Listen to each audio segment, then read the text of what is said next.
Oh, nice. Yeah. Okay. Sweet. So I just got a thing that said, yeah. So I just got a thing that said you consent to be recorded, and I said yes. So it should be recording. We good? Yeah, it's recording. We're live, boys. We are live. From here on out, people are going to gather our information. Love it. So there's the introduction. The recording button, Coach, just took care of the intro. There we go. We got things rolling. This is our first ever Buckeye baseball shop talk. Crazy times right now. I'm Brad Goldberg. That is Dan Delucia. And we are happy to have Harvey Martin of the Mind Strong Project join us. Right. Harvey is a mental performance guru. We use Harvey as a great resource to Ohio State baseball. We're happy to have him on and pick his brain a little bit. Yeah, this is gonna be fun, boys. Let's let it rip. This will be first of all, it's good to see you guys again. I haven't seen you in a few months, or what was that, a month or two since I saw you guys? Right like mid-January, I did the fire and ice training. Yeah, so it's good to see you guys. It's been a cool ride. So I'm pumped to just carry the conversations we've already had. It'll be fun to just dive deeper. I saw a great tweet the other day. Someone said, this last week's been a hell of a year. No frame of reference for time right now, but yeah, it's good to see you. Oh yeah, man. Who knows what day it is, what time it is? The sun's up, you're up, sun's down, go down.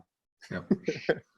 Harvey, you want to start off by just giving everybody kind of a reference point of what you do on a regular basis, what the Mind Strong Project's all about? Yeah, so obviously for this specifically, we'll kind of be funnel around baseball, I'm sure, but I kind of look at an overarching approach to performance as a whole. So my background is obviously baseball. I grew up in the baseball family, that sort of stuff. I got introduced to sports psychology through baseball. Spent some time with the Brewers and was really dove into what their techniques were. And after that, my company is an overarching theme of performance as a whole. So what I try to do is, first and foremost, I consider myself a learner and experimenter. So I like trying to learn things that people do at the highest level of performance and then experiment that and learn that enough to be able to create content to share. So that's kind of how I view my mission, if you will, or what I do in terms of coaching and teaching. Now, why would that be important for people who are listening to this? Basically, across all spectrums, I'm trying to get you to maximize your performance in the moment. So as human beings, and we'll talk about this, I'm sure, but it's incredibly difficult to shift moment to moment because we have consciousness, right? And that's really fascinating to me, is that we're the only species that can really deeply live in the past and the future without actually being in either of those spots. So that's always been really intriguing to me. And then figuring out how do we sustain performance and basically maximize our immediate potential, and teaching people how to manage reactions and under control or understand feedback loops and those sort of things. So what I do across all boards, whether that's individually, organizationally, sports, business, any aspect of performance, I try to teach people, one, how to identify problems, and then two, how to maximize performance when it's happening in the moment. Perfect. All right, I'll start out with a question for you. Yep. Yeah. As it pertains to college starters and relievers, college starters have, normally a Friday to Friday or Saturday to a Saturday, et cetera. They have a good outing. They sit on it for 6 days. They have a bad outing, vice versa. How would you go about talking to college guys about the mental up and downs of that 7-day experience, if you will? Yeah. So if we go starter first, if we were to focus on a starter and a 7-day routine, you're basically creating like a robot, right? So you need to figure out how to taper up every week. So mentally, physically, emotionally, you should look outside of a 7-day schedule, and you should look at what days am I going to be prepared the most for a stressor. So ideally we'll go Friday night to simplify it, right? So Friday night starter, Your Friday night, your entire week needs to be set up so at that point, your performance is basically unconscious. So what that means is that you're basically going to fall to your level of understanding, to the layers that you've trained, right? And so if I think about bullpens, mental conditioning, weightlifting, scouting reports, whatever it is, in the moment, you're going to fall to the layer of your understanding. And so as a starter, your entire week outside of game day should be becoming better at understanding. And that's basically looking at your entire tool system, your toolkit that you use to maximize your performance and becoming very aware of those tools. Does that make sense? I like it a lot. Yeah, in sense of like your routine is essentially a tool. Your social circle is a tool. Your bullpens is a tool. Your J-bands, weighted balls, whatever it is, scouting report, classroom, everything is a tool.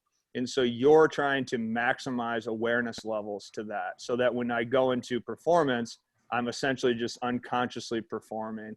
And now if we switch gears and we move over to a reliever is tricky, because how I mentioned the conversation when you guys were introducing me, and I was talking about past and future thinking. Well, a reliever is going to be like this to a T, because relievers are watching things happen in real time and they're predicting when they're going to be used. Where like a starter knows, I start at 7 p.m. on Friday, right? So you can sort of just kind of put that in your blueprint for a 168-hour week and go, okay, this time of every week, I start.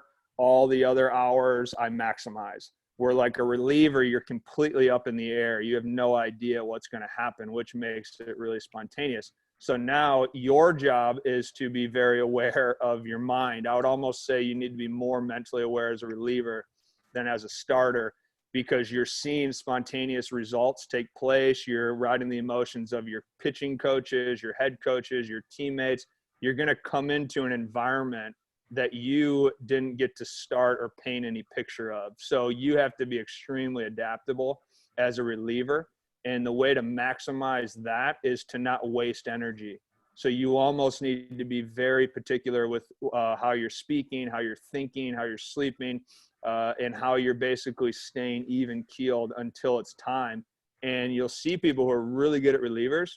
They're able to, on a dime, get the phone call and get their adrenaline up to a controlled state right away, and then sustain that in a competitive, highly aware, highly adrenaline focused, sympathetic gear, if you will, for the duration of their outing. And then right when it's over, result, good or bad, is irrelevant. Right when they're done competing, they're amazing at going right back into a shift state of parasympathetic, which is now they can regenerate. And relievers who can regenerate at a cellular level quicker are going to be better than another reliever. So that would be, in terms of performance, relievers, I would say, are probably demanded to have higher levels of their own mental focus than a starter. I have a follow-up question to that. So yeah. Would you say that from all the guys you played with, scouted, worked with, do you see a personality, like if you were to meet a guy or work with a guy, do you see personalities fitting relievers or starters better? Or if you were to like write a book about, you know, performance and personalities into actual roles, would you try to, like, what would your blueprint be? Or if you made a robot or a pill to be a reliever or starter, what would like the best traits be? Yeah, so I would look at, well, okay, so I'll talk about your nervous system real quick, and then I'll answer that. So I'll kind of get nerdy on it for just a second, and then we'll make it so the listeners can kind of grab a hold of this and take it to themselves. But so in your system, you have an involuntary system, which is sympathetic and parasympathetic. And that basically, as we know, a sympathetic is fight, flight, or freeze, where parasympathetic is rest, regenerate, all that sort of stuff. If I could draw a picture of that or paint a picture of what that looks like, a sympathetic person would be like high energy, like fight mentality, right? Like somebody who is, let's go, and they're very quick and they're quick burst energy. You guys can kind of think of that person, right? Yeah. Whereas like a parasympathetic person is just like, I'm chilled out. Like I'm, keeping it chilled, like chill bro and whatever. Now, the thing is that really is happening. Those are personality types, so that person's nervous system, you have to look at, how do I use that system that person, involuntary means it's automatic. That's how their system works. Now, the power of this is we all have the ability to sort of shift that gear and use one or the other, even if we're not as dominant in a certain situation, through breathing, right? Which I'm sure we'll talk a little bit about breath. But breathing is the only voluntary, so that means controllable thing of your involuntary system.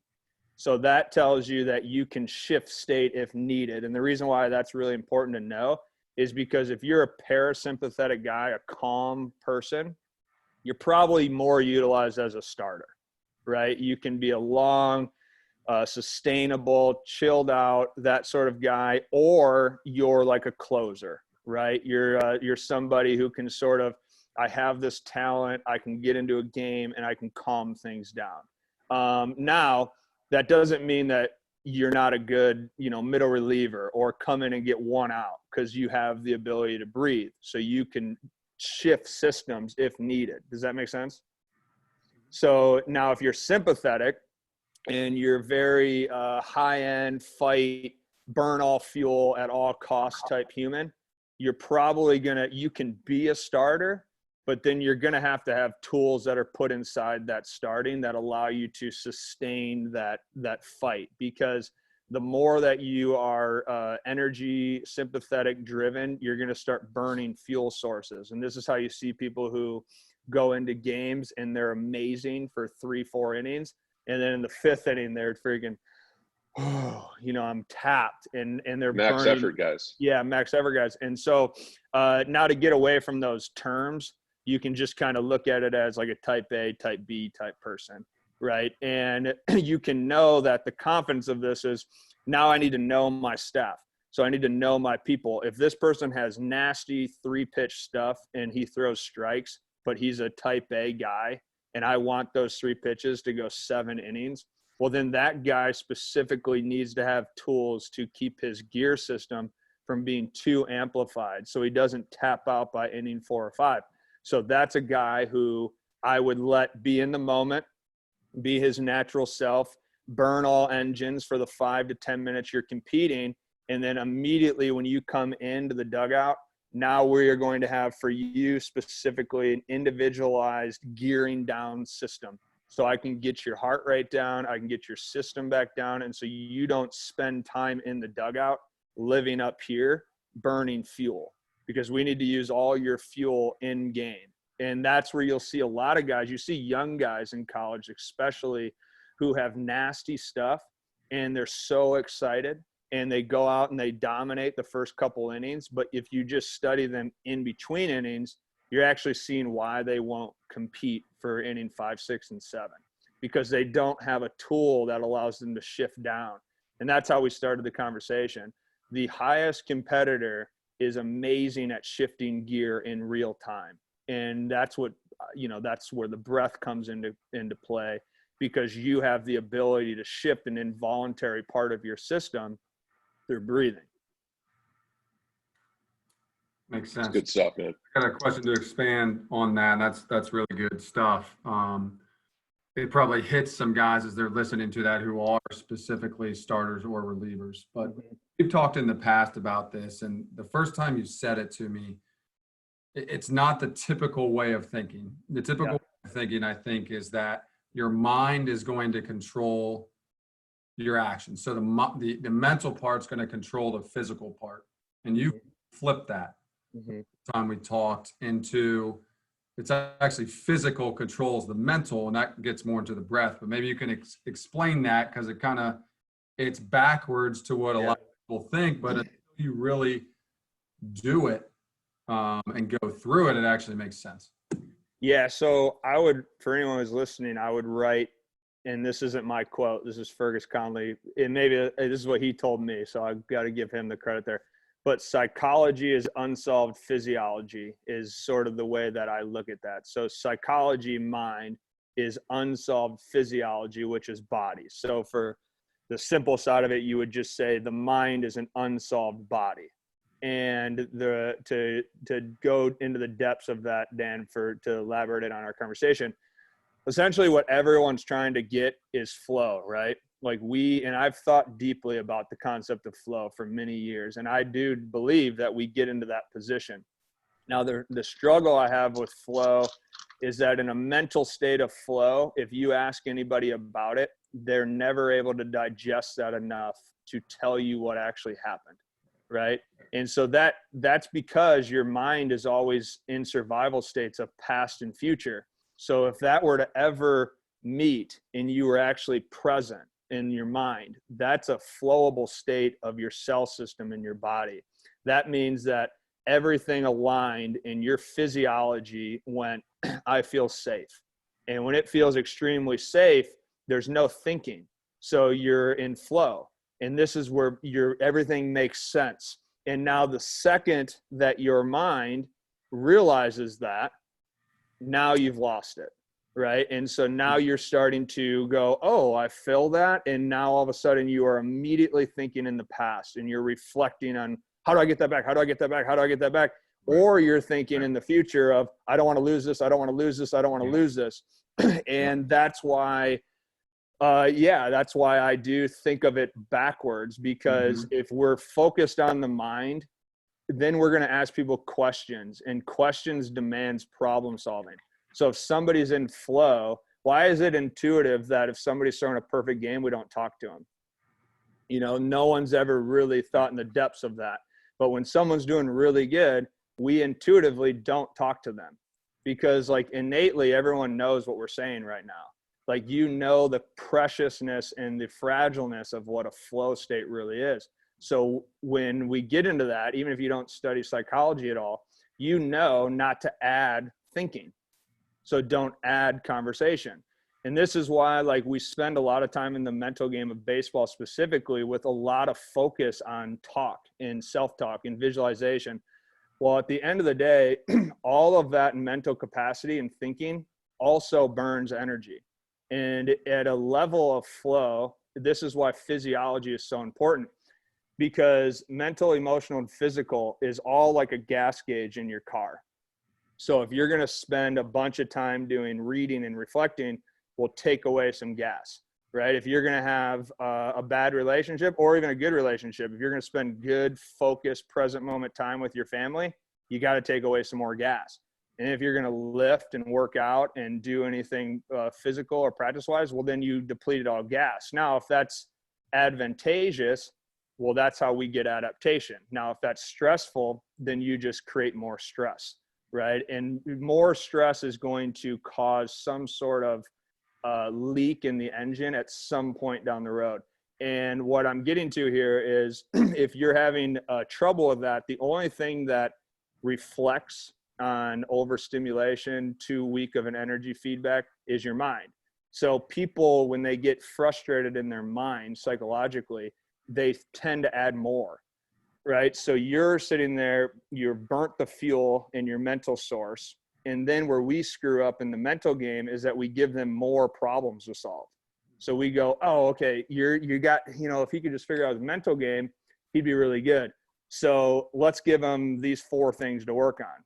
But what you did was it's like if his squat was let's say he was compensating a physical squat, that'd be equivalent to saying, put more weight on the bar, because that will help him squat better. See what I'm saying? Mm-hmm.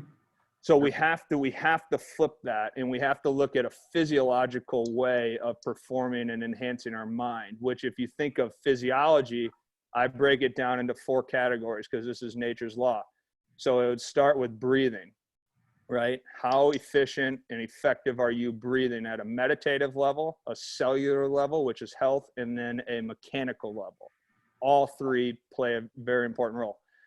The second one is nutrition, right? So gut health, that's your second brain. We know that. We know that the way you digest is how you breathe. what you put into your body. I mean, if you eat processed food, you're a mouth breather, right? You're a mouth breather, you're a sympathetic mind. You're a sympathetic mind, you're frozen. You know, people who play 10 plus years in the big leagues don't crush pizzas at midnight, you know? And so you have to think about that. And then the third one is movement quality. A lot of our movement patterns physically only take place if our mind perceives it as safe. This is how you see pitchers start to have arm problems. They got into a compensation state. Their mind triggered that is pain, so they adjust, and they only adjust until they crack. And that's how we get surgeries and those sort of things. So, but that's if it's safe in your mind, then your body flows. And then the fourth one is sleep. So to break that down, breath, nutrition, movement, and sleep. And if I execute all four of those and optimize those, your cells are going to be happy. And if your cells are happy, then your body's in flow. And if your body's in flow, then your mind goes through life going, this is safe, this is safe, this is safe. And then it goes, I can adapt, I can adapt, I can adapt. And that's what evolution essentially is. Does that make sense? Yeah, awesome. Harv, you're a smart character, man. I want to elaborate on that a little bit into kind of creating some environments in practice. So one thing Dan and I implemented is we called them chaos bullpens. Yeah. Where we turned music up, we would do crowd noise, we would bring the entire pitching staff down. Then for a couple times, we had the entire team come down. They'll sprint at the pitcher. They'll be right around the bullpen area, and they want to make it as uncomfortable as possible, screaming, yelling, who knows what. Can you talk about kind of some of the skill acquisition and making practice uncomfortable, or the difference in kind of white line fever between being in a practice setting and translating that into a game setting on performance levels? Yeah, absolutely. So I've fortunately been a part of watching you guys do that. And I thought that was one of the coolest. I think that's an unbelievable advantage to give to your players, to create that environment, because like I've mentioned a lot on energy, your energy comes through your senses. So if I raise crowd volume, okay, well then I'm now creating an experience through an auditory sense, right? Or, you know, your vestibular, whatever, your hearing. If I raise volume, now I'm having to adapt to that. So this is why if you guys create that atmosphere, senses are picking up on those. And that's what alertness is, right? So it's like if you have high energy, like conditioning, and then have somebody try to execute a movement in that position, like there's breathing is ruining energy, vision, not ruining, I'm just saying like your energy feedback loops. If you can increase that and you can basically get prepared there, right? That's kind of the falling to the level of your preparation. Now you have higher senses of awareness. So if I have a better self-awareness, I make better choices. So it's kind of like, how can I perform in the College World Series at that crowd volume if I haven't had my senses have to adapt to that? Does that make sense? And this is, again, like you are a robot. So it's like when I was with you guys that day and you're forcing loud music, claustrophobic environment, competitive, all kinds of stuff going on, directions, that's all a stimulus, right? And so I would write this formula down: stimulus dash choice dash reaction, right? If you could do a Venn diagram of that, it'd be a stimulus, choice, and reaction. Now, if your energy systems are depleted, right? If you can't handle that loud pressure or this many problems coming at you, if the stimulus is too overwhelming, you become reactionary. And this is when, like Dan, you've probably asked somebody who, think about a college pitcher, a Division I pitcher who backs up the wrong base in a game, and you can't even comprehend how they did that because they've practiced it thousands of times. Sure. Now, the thing is, if that guy's energy system's depleted, he reacts. It's like a scared animal in a cage, right? It just is reactionary instead of respond. This is like the difference of response and reaction. This is why like traffic makes sense, because you have people who have burnt the fuel all day. You know, they've answered questions. They've been in front of artificial light. They've had all their senses depleted. So you put them in rush hour and they're reacting the whole time. And this happens in sports. So if in sports, if they haven't felt that stimulus, if they haven't adapted to that stimulus, then the ability to make a choice minimizes. And so to have an ultimate performer, the ability to have choice between stimulus and reaction would improve. You'd have a deeper space, right? So you'd have more ability to make a choice. So that choice, basically, you'd want to be pushing stimulus and reaction further and further away and have a bigger choice standpoint, if you will, bigger choice circle. And in that space, you become proactive and you respond to environments. And this is where it's like, if there's a crazy situation, the person who's not burning fuel is going to respond and cover the right back. Or they're going to go, no, I don't want to throw the curveball that the catcher's calling. I want to throw the fastball. And instead of just reacting to numbers, they would be able to go, no, that's not the choice I want to make. Boom, I'm going to throw fastball or whatever, you know. Right. Yeah, there's two points right there. Like even, you know, the first thing that came to mind were like PFPs. Like yep. Fielding practice, fielding bunts. They get a ball back to them. The stimuli, I guess, is going to affect the rest of that. Like you said, the choice, then the reaction. Yeah, 100%. And so what is training? I mean, training is creating stress, right? Every single day, you should stress the organism. Like your body's an organism. So if I stress the organism, then now all of a sudden I'm adapting. And that's the question you have to ask. Am I creating stress here to adapt, or am I creating stress to stress? That's like doing too much, right? That's like the guy who goes over 4 and thinks he has to take extra swings, right? It's not a mental block or a physical block, it's energy.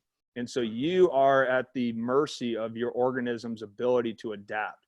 And so if you're taking PFPs, okay, well, there's a day where I want to do low energy, low stress PFPs. Like, hey, let's just go through the dry work. I'll hit the ball over here, just kind of loosely go, and let's just put it in our subconscious, our robot. But then, yes, like there needs to be a day where I burn you out physically, raise the crowd volume, and maybe way less reps, but I put you in super extreme stress and I force you to make choices, and you make the right one. And the more you make the right choice and stress, you know, that's ultimately working under pressure, which we all know is the highest performer. Sure. I want to go back to, I have like a kind of like a story, but something that really hit me. When I got fortunate enough to play in the World Baseball Classic with Team Israel in 2017, and we played in the Tokyo Dome in Tokyo, Japan. And I thought that year I might have a pretty good chance of making my debut, which I did end up doing like 6 months later. But the one thing I always had like internally is like I've been to hundreds, if not thousands, of MLB games. I grew up in Cleveland, and I grew up 15 minutes from the Indian Stadium. But I never played in a big league park in a big league game. I pitched it for Ohio State in Target Field, Minneapolis, but there was probably 5,000 people there, not where it's like 3 decks filled, or at least where you realize that there is some stimulus around you. And it was always kind of like subconscious on my mind, like how would you feel if you run into Dodger Stadium with 50,000? And I got to play against Team Japan in the Tokyo Dome, which is like a European soccer game. It was just loud. And it was like, it really calmed my nerves after the fact. In it, you pitch, right? I know how to pitch, so I'm still going to do it. But afterwards, it's like, I'm probably not going to face a tougher situation from a like stimulus standpoint of what you were saying than that. Like that's going to be about as good as it gets if God forbid I ever get to play in the World Series. So I thought that was just a cool tangent to like be like, all right, this is almost like a training, even though it's a big deal for my actual career, like to have this free experience in front of 50,000 raucous fans. I thought that was a huge thing for me, kind of just from an experience standpoint, to know that I've done it. And that's one of those crazy stressors that was an absolute adaptation for me. For sure. I mean, you nailed it, right? And it's sort of what, as I listen to you say that, think about how your buddies, and you guys did this, like think about guys who hit 350 in AAA, and then they go to the big leagues and they're only counted on to be a pinch hitter, and they struggle tremendously. And if you get a chance to ask these guys questions, you will hear from these specific example I just gave, the most answer that they'll give you is that they're exhausted. They're more exhausted in the big leagues than they were in AAA. And when you really break that down, they played a full game in AAA and were hitting 340 for the season. And AAA, Goldie, you know, AAA travel is like the most exhausting thing in the world, right? Compared to the big leagues. And so you look at in the highest form of performance, and you're talking about a moment you framed that as beneficial. So you framed that experience over there as adaptation, right? Yes, if I can get 100%. this, then I'll have that type deal. Whereas you take a guy who finally gets to the big leagues, which is the thing that they've seen in their mind for 2 decades, probably, and they're only going to play for 10 minutes. And you're in the biggest environment where the entire environment is set up for you to succeed, right? The best food, the best trainers, the best doctors, the best travel schedule, everything. And you're exhausted. Well, why is that? You know? And the thing is, like, that goes back to how we started the conversation with relievers. And that's the reason why that's so fun to study, is because that across the board, you're a human that's in a different stimulus. And if that doesn't tell you that your mind can burn fuel, you know, then that's, in my opinion, one of the best examples, you know, is because you're sitting there projecting your major league pinch at bat, and it's going to probably happen around 8:45, 9 o'clock at night, and you're exhausted. So what do these guys do for the most part when they get into those situations? They strike out, and most of the time they feel like they can't swing. And you ask people those questions, and they go, I see it, but I'm not there, right?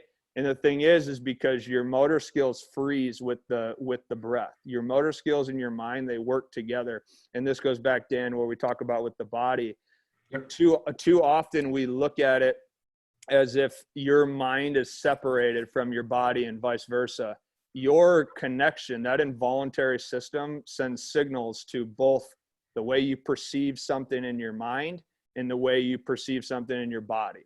So if we talk to you, Goldie, in that situation in Tokyo, your mind went to, this is perfect. This is exciting. This is my stuff. You probably felt in the moment like, I have the best stuff right now to physically compete at the highest level.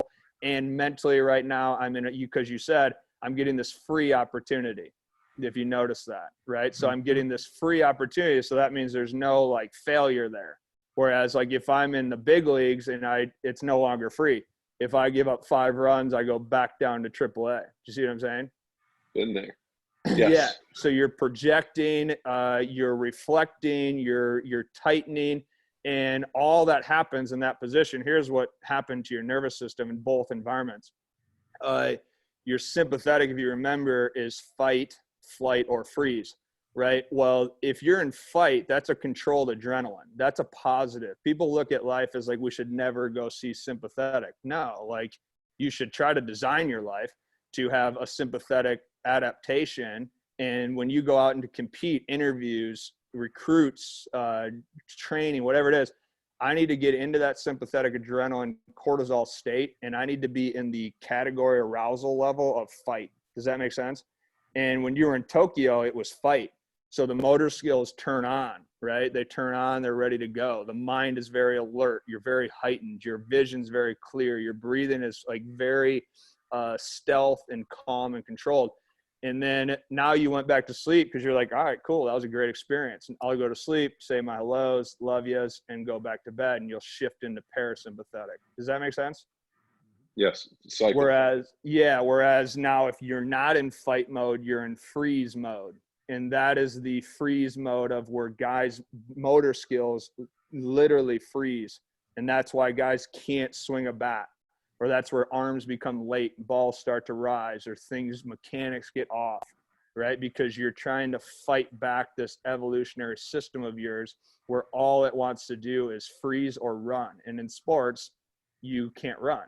Right? So you get into a position where stuff starts to just minimize. Your motor skills start to turn off. And that's what happens in the negative of the example I just gave of a major league pinch hitter who just got called up from AAA, compared to the positive that you just explained of you were free, fight mode, adrenaline, all your senses were turned up to crowd volume.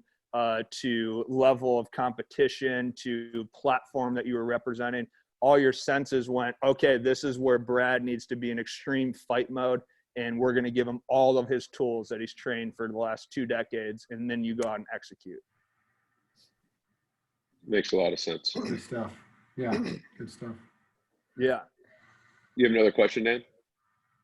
I had one that I was writing down early, honestly, I've a lot of the answers have already been given, but one was, like traits of successful versus not successful, like guys, like we can measure things like on a baseball field, like the guy's got a great work ethic, right? He's got high baseball IQ, for examples, and those tend to be guys that are more successful because they just have those things either embedded in them or whatever. I guess on your side, and with what you do in performance, is there anything that stands out, that you would see from a successful versus a not successful?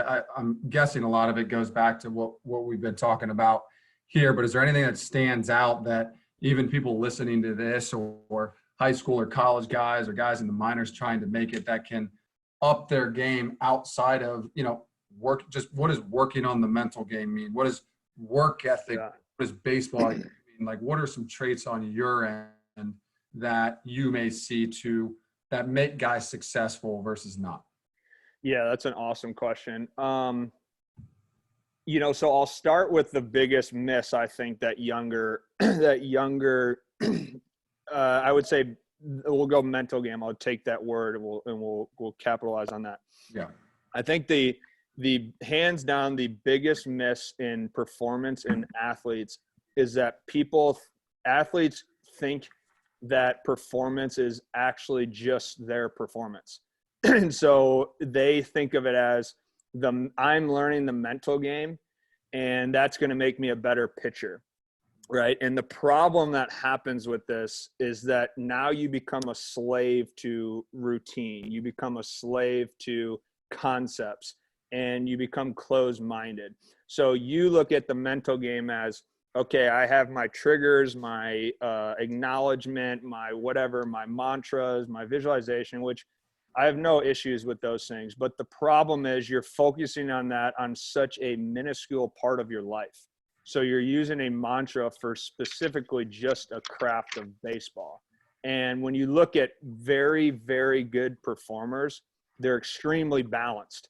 And so you don't really find people who are at the highest level. I'm talking like, if you're 35 years old with 10 plus years in a professional sport and you're still playing, for the most part, if you go across the board, that guy is a great family man.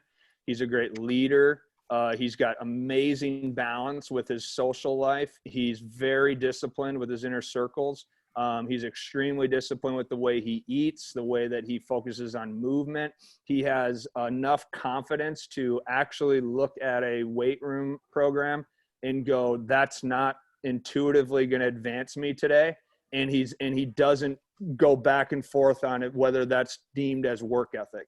Does that make sense? He looks at that as incredibly not intelligent, or that is intelligent. And that is the mark of choices, right? So now what that would tell you, if I take all of that and put that into a whole, that's intuition.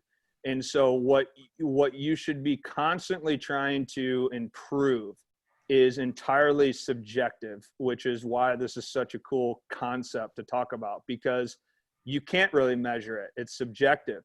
And that's what's intuition.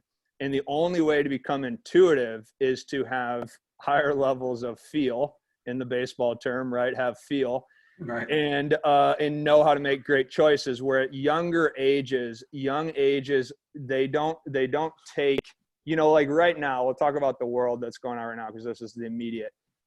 To me, this is probably the most intriguing, exciting, creative times. Get away from the negative. What's happening in the world is incredibly sad, and we need to all rally together. But outside of that, if you can't see the benefit of how you can truly sharpen things that you would never have an opportunity to do, you are missing the boat.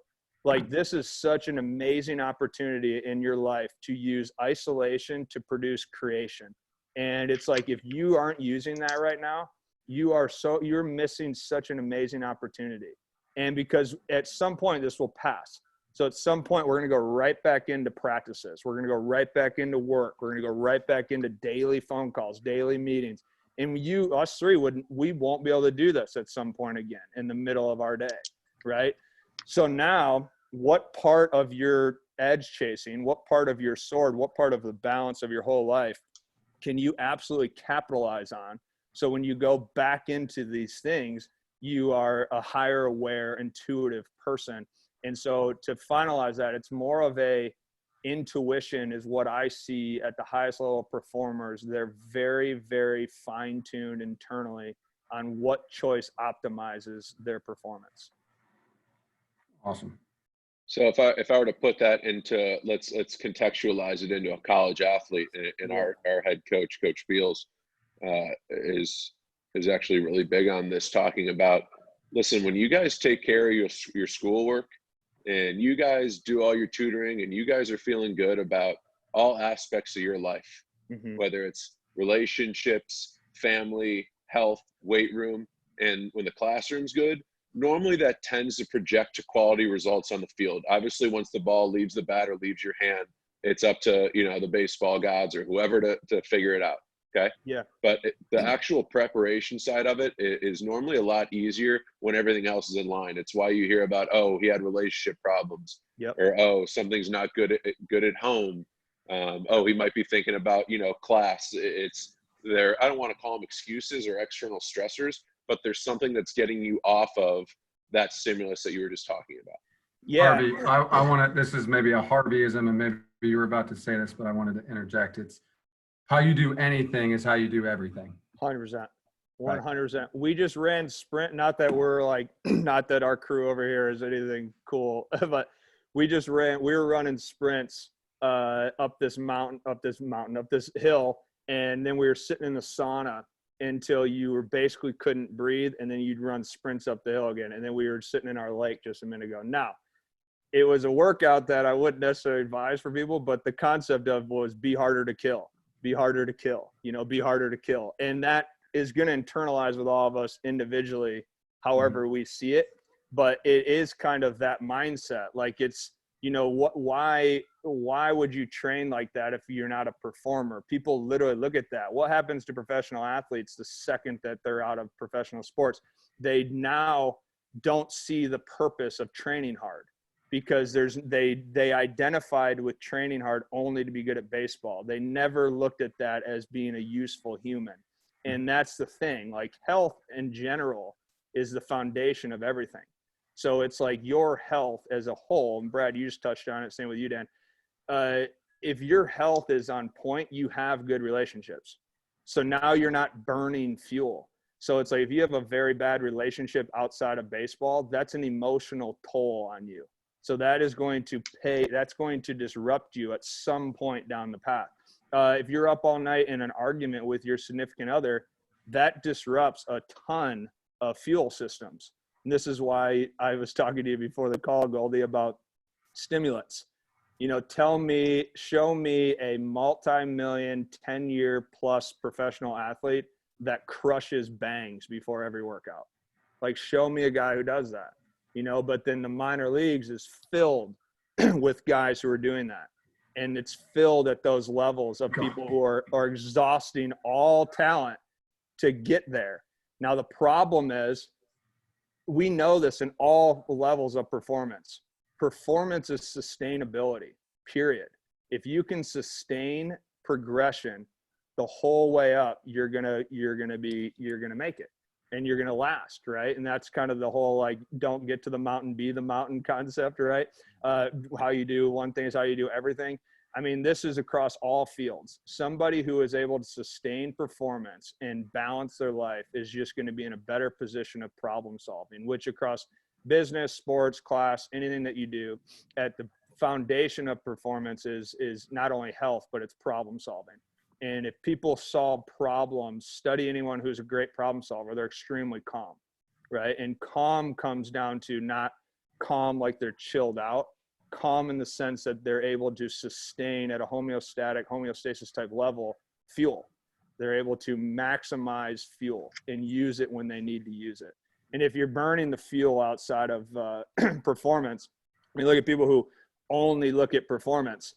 You know, I hate to bash on like a Tiger Woods because I think he's amazing to study, but look at the best, because people will always come back at this as like, look at the best performers in the world, you know, like these high guys. Well, look at the back end of that. You know, like, would you want to be a 15-year NBA superstar and then have a massive gambling problem? You know, like, would you want to have an incredible mental focus in a sport, but then have a terrible home life? Like, would you, and that's where you got to ask yourself all the time, like, what am I really doing? You know, sport is nothing more than a teacher. It's a platform that gives you the opportunity to learn how to navigate through life. So it's like, you have to be very hyper aware of everything going on. And sometimes we miss that. And that goes back to the mental game. It's like, well, I can study this 10-time champion and go, yeah, he's extremely dialed in, extremely focused. And then you get him one-on-one, or you listen to an interview and he's got a terrible past.